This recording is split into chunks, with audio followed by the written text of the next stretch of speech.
नमस्कार विद्यार्थियों, मैं विकास जैन, सहायक आचार्य, राजकीय विधि महाविद्यालय कोटा। एक बार फिर आप सबका राजकीय विधि महाविद्यालय कोटा के यूट्यूब चैनल पे हार्दिक स्वागत और अभिनंदन करता हूँ।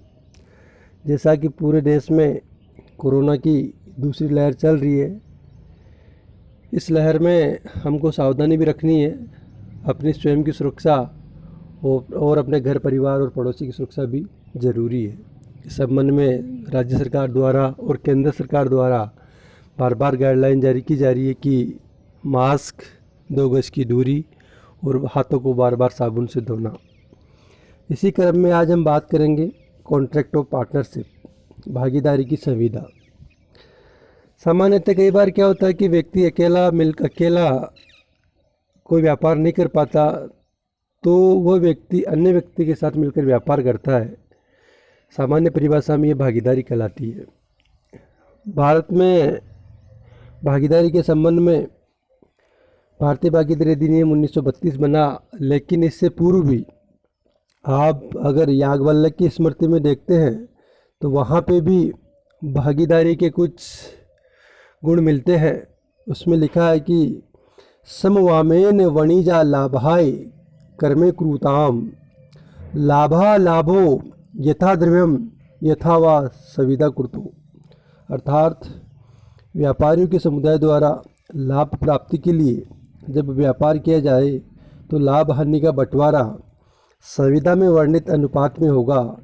यदि इस बात के लिए संविदा नहीं है तो उस अनुपात में होगा जिस अनुपात में धन या पूंजी लगाया गया हो। अर्थात इस बात से स्पष्ट होता है कि पार्टनरशिप एक्ट आने से पूर्व भी, वेदों के समय भी, जो कि याज्ञवल्क्य स्मृति में भी कहा कि किसी भागीदारी में बंटवारा किस आधार पे होगा, या तो उस भागीदारी में लिख दे कि किस भागीदार को कितना मिलना है। अगर ऐसा नहीं लिखा जाता तो जिस भागीदार ने जिस अनुपात में पूंजी लगाई है उसी अनुपात में उसको लाभ और हानि का निश्चय किया जाएगा। इसके संबंध में कुछ मोटी बातें हैं कि ये अधिनियम 1 अक्टूबर 1932 में पहले जम्मू कश्मीर में लागू नहीं होता था, लेकिन धारा 370 हटने के बाद ये संपूर्ण भारत में लागू हो गया है। ये अधिनियम पूर्ण नहीं है। जहाँ पर भी अधिनियम कमी रहेगी वहाँ भारतीय संविदा अधिनियम 1872 की परिभाषा है वो लागू होगा। और इस अधिनियम का जो मुख्य चीज़ है सेक्शन 4, जिसमें भागीदारी की परिभाषा दी गई है, वो है कि partnership is the relation between person who have agreed to share the profit of a business carried on by all or any of them acting for all। अर्थात भागीदारी उन व्यक्तियों के बीच का संबंध है जिन्होंने किसी ऐसे कारोबार के लाभों में अंश पाने का करार कर लिया है जो उन सबके द्वारा या उनमें से किन्हीं किसी के द्वारा जो उन सब की ओर से कार्य कर रहा है चलाया जाता है। इस तरह भागीदार वे व्यक्ति जिन्होंने एक दूसरे से भागीदारी कर ली है व्यक्तिगत रूप से भागीदार कहलाते हैं। इसी तरह किसी भागीदार में शामिल सभी भागीदारों का सामूहिक रूप से फर्म कहते हैं, और जिस नाम से सभी भागीदार सामूहिक रूप से अपना कारोबार चलाते हैं वह फर्म का नाम कहलाता है। फर्म के नाम के संबंध में 2 बातें कही है कि जैसे crown, emperor, empire, imperial, king, queen, royal आदि ऐसे शब्द या फिर सरकार के समानार्थ शब्दों का प्रयोग करने से पूर्व सरकार की अनुमति आवश्यक है। अर्थात अगर कोई पार्टनरशिप फर्म खोलता है और उस पार्टनरशिप का फर्म का नाम ऐसा नहीं रख सकता वो कि जिससे रॉयल, किंग, क्वीन, एम्परर या फिर सरकार के समानार्थी हो। अगर ऐसा रखना है तो उसको सरकार की पूर्व अनुमति आवश्यक है। इसी तरह ऐसे समानार्थक शब्दों का प्रयोग नहीं किया जा सकता जिनका उपयोग पूर्व में अस्तित्व में चल रही भागीदारी फर्मों से मिलता जुलता हो।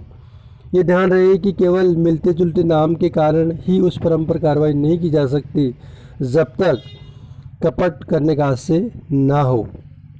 इस तरह हमने देखा कि भागीदारी फर्म 2 या 2 से अधिक व्यक्तियों के बीच की ऐसी संविदा है जिसके द्वारा वे अपना कुछ या समस्त संपत्ति, श्रम, कौशल आदि को वेद, वाणिज्य या कारोबार के लगाने या उसमें कारोबार उत्पन्न हानि या लाभ किसी अनुपात में बांटने के लिए सहमत हुए हों।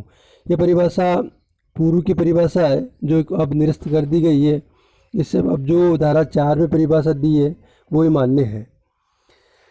भागीदारी के लिए 2 या 2 से अधिक व्यक्तियों का होना आवश्यक है। ये व्यक्ति आर्टिफिशियल भी हो सकते हैं और नेचुरल भी हो सकते हैं।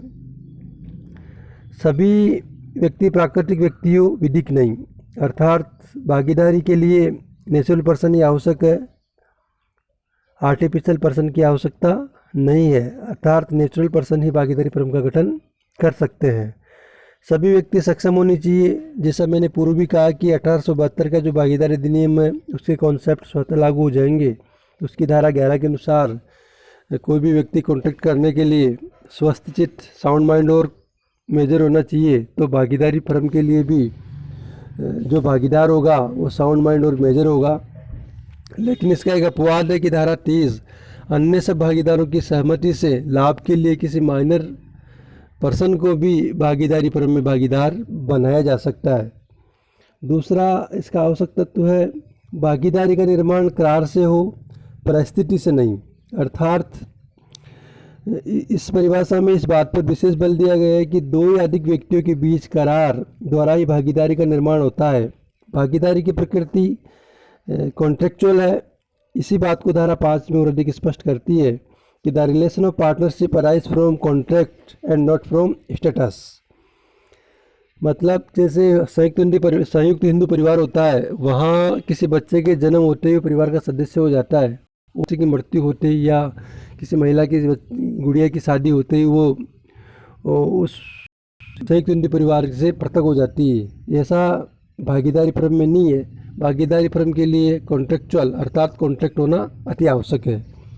इसके बाद है कि भागीदारी करार अभिव्यक्त या विवक्षित हो सकता है, इम्प्लाइड भी हो सकता है, एक्सप्रेस भी होता है। एक्सप्रेस में 2 तरह से हो सकता है, लिखित होगा या मौखिक होगा। यदि करार लिखित होता है तो उस भागीदारी जो पार्टनरशिप डीड कहते हैं जिसमें भागीदारी कॉन्ट्रैक्ट लिखा जाता है उसे पार्टनरशिप डीड के नाम से संबोधित किया जाता है। लिखित करार के मामले में विवाद की संभावना कम रहती है एवं यदि कोई भविष्य में विवाद होता है तो उसे संलेख के आधार पर निपटाया जा सकता है। इसी तरह विवक्षित करार होता है आचरण द्वारा। व्यक्तियों के आचरण द्वारा भागीदारी का निर्धारण उनके मध्य वास्तविक आशय पर निर्भर करता है और उस आधार पर भागीदारी का निर्माण हो सकता है। भागीदारी का निर्माण किसी कारोबार के लिए हो, भागीदारी निर्माण के लिए कारोबार के साथ साथ उस कारोबार को चलाया जाना भी एक अनिवार्य आवश्यकता है। इस प्रकार कारोबार के अस्तित्व के बिना भागीदार का सर्जन नहीं हो सकता। कारोबार क्या है?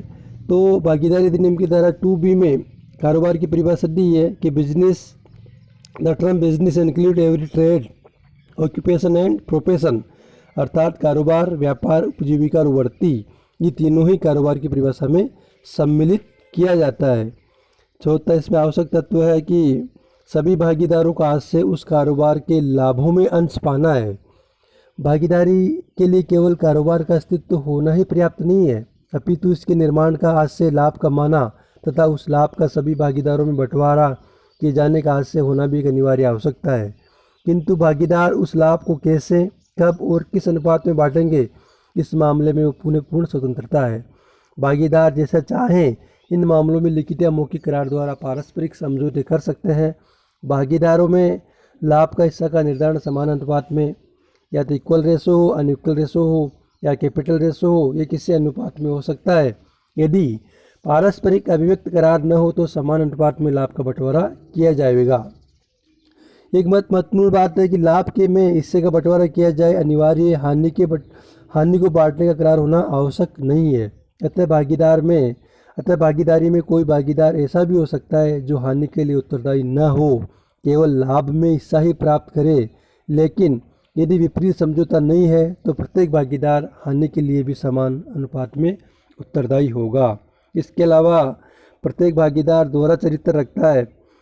वो फर्म के एजेंट के रूप में कार्य करता है। अन्य भागीदारों के संबंध के रूप में भागीदारों की अन्य विशेषता हो सकती है कि भागीदारों का जो दायित्व असीमित होता है, पूंजी लगाना अनिवार्य नहीं है, सर्वसम्मति की आवश्यकता है और फर्म एक विधिक व्यक्ति नहीं होती है। धन्यवाद।